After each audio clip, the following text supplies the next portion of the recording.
Tea கடை பன் சூப்பராக எப்படி செய்கிறதுன்னு பார்க்கலாமா? அதுக்கு அரை கப் அளவுக்கு தயிர் வந்து பிடிக்காத தயிர், 1/4 கப் அளவுக்கு எண்ணெய்க்கு பதிலாக நீங்கள் வந்து நெய்யோ இல்லை உருக்கின வெண்ணெய்யோ சேர்த்துக்கலாம். இது எல்லாத்தையும் நல்லா பீட் பண்ணிங்கன்னா இந்த மாதிரி க்ரீம் மாதிரி கிடைக்கும்.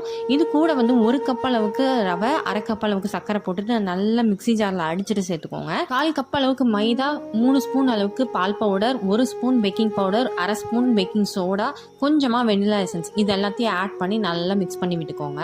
வேகமாக மிக்ஸ் பண்ண வேணாம், கொஞ்சம் பொறுமையாகவே மிக்ஸ் பண்ணி விட்டுக்கோங்க. கொஞ்சம் டைட்டாக தான் இருக்கும், அதுக்கப்புறம் கொஞ்சம் லூஸ் ஆகி வந்துடும்.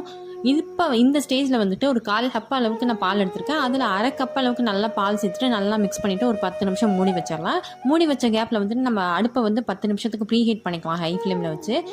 இப்போது கடைசியாக நம்ம பாதி பால் வச்சுருக்கோம்ல, அதையும் போட்டு நல்லா மிக்ஸ் பண்ணிவிட்டு இப்போ ப்ரீ ஹீட் பண்ண கடாயில் வச்சுட்டு ஒரு 20 மினிட்ஸுக்கு பேக் பண்ணி எடுத்தோம் அப்படின்னா, லோ ஃப்ளேமில் வச்சு எடுத்தோம் அப்படின்னா சூப்பரான டீ கடை கேக் ரெடி ஆயிடுச்சு. கண்டிப்பாக அதை ட்ரை பண்ணி பாருங்கள். ஃபுல் வீடியோ லிங்க் வந்து நான் கீழே கொடுத்துருக்கேன், செக் பண்ணி பாருங்கள்.